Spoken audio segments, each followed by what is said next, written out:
Hey everybody, I'm Russ and welcome to the Swanson Woodshop. Today I'm going to teach you how to take this and turn it into this amazing stovetop cover.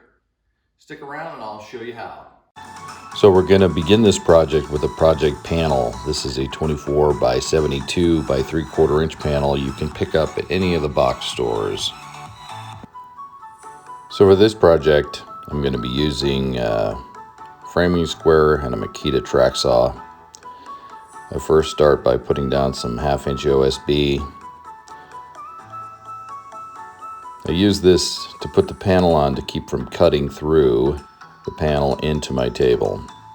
I begin by marking 29 3/4 inches for the top of the stovetop cover.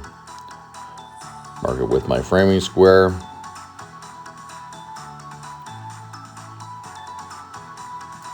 Grab my track saw track. Need to adjust the depth of the track saw to 3/4 inch or a little beyond, so it just goes through, the kerf of the blade goes through the thickness of the wood into the OSB. Track saws are pretty awesome because they're pretty easy to use. You just set it on the line, hook up the old dust collection,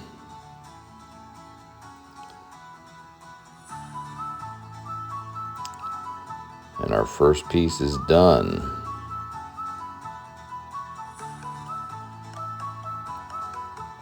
Another 29 3/4. Typical stove width is 30 inches, so I cut mine about 1/4 inch short, give myself a little bit of wiggle room for the stovetop cover on top of the glass. Hook up the dust collection. Just like that, we're done with 2 panels. Now we're going to cut it lengthwise. 22 inches wide is the typical width between the front of the stove and the back of the stove.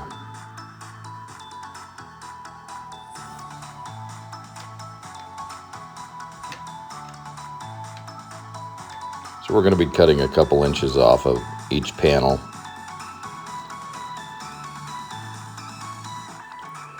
"22 inches.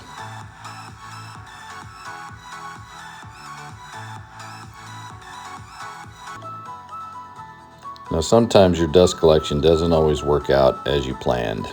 Ooh, mouthful of sawdust. So back at the miter saw, we're going to cut a finished edge. You've got a 1x4. We're going to be cutting into 22 inch sections. We're going to need 4 of these to build the 2 stovetop covers. Time to head to the assembly table so we can sand our panel. Use 120 grit, making sure to overlap. I do this to the panel as well as the side pieces, just to make sure that there's a nice smooth edge.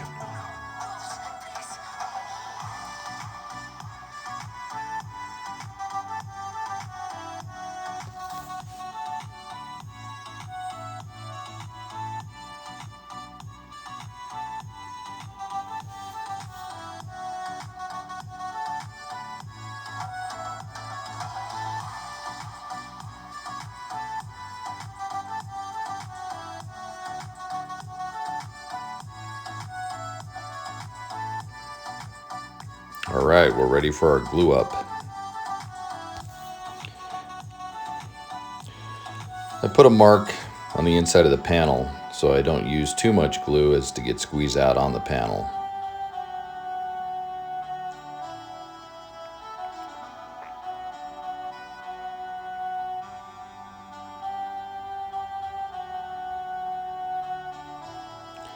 All I can say is any project with woodworking, you can never have enough clamps.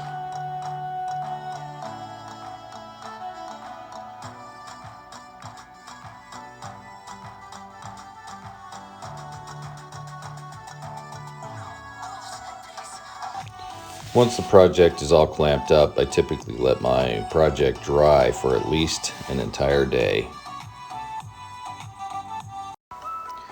Back at the assembly table, I'm using a preconditioner for wood called Minwax. It's a pre-stain conditioner.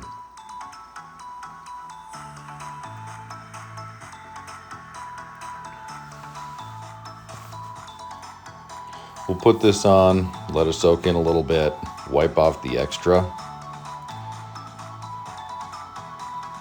and then we're ready to stain within a couple hours.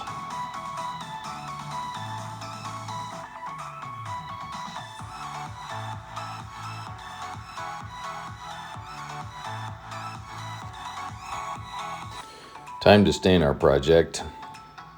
I'm using a dark walnut from Minwax. Start with the back. I place my panel on top of a couple of scraps of 1x to keep it off the assembly table while I do the application and to let it dry.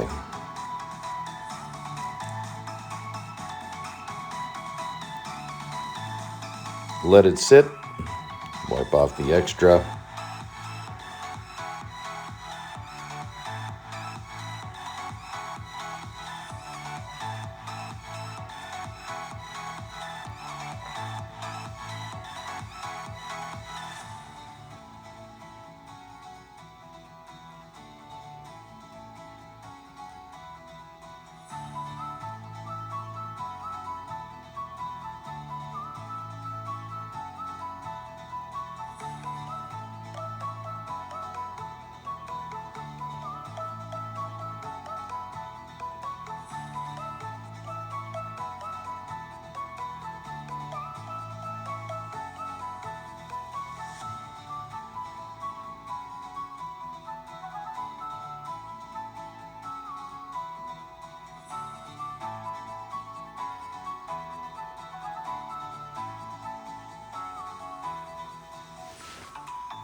Now we're going to install our hardware. Typically I use a black satin 4.5-inch handle.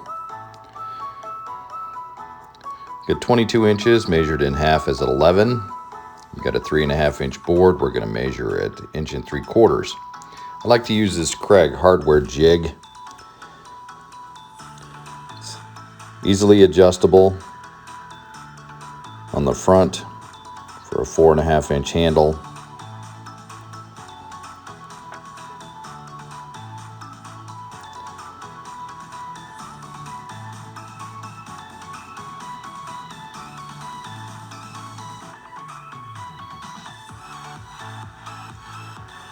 Looks like we just about got it adjusted.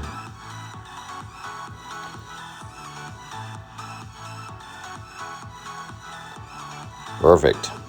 And on the back, there's some numbers where we'll measure our depth when we place it on the side of the 1x4.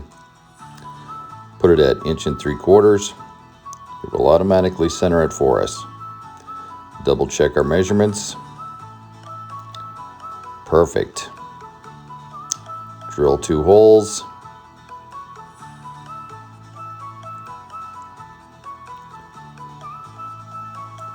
This one doesn't take as long because you've already got your jig adjusted.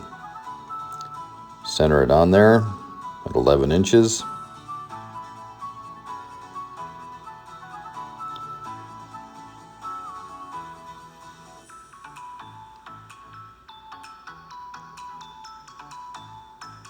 Then it's as simple as putting your screws in your handles,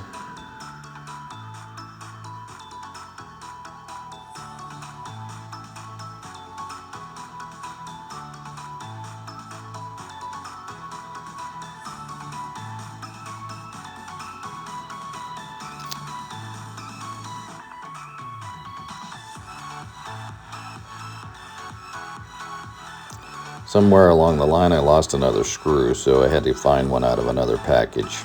We'll find it later. So the last thing I like to do for my stovetop covers is put a felt pad on the bottom. This protects the wood from scratching the top of your glass top stove. And just put them in each corner. Your project's done. Wow, look at that finished project. You guys did a great job today. Hey, if you like this video, hit the like button. If you like more videos, please subscribe. See you next time.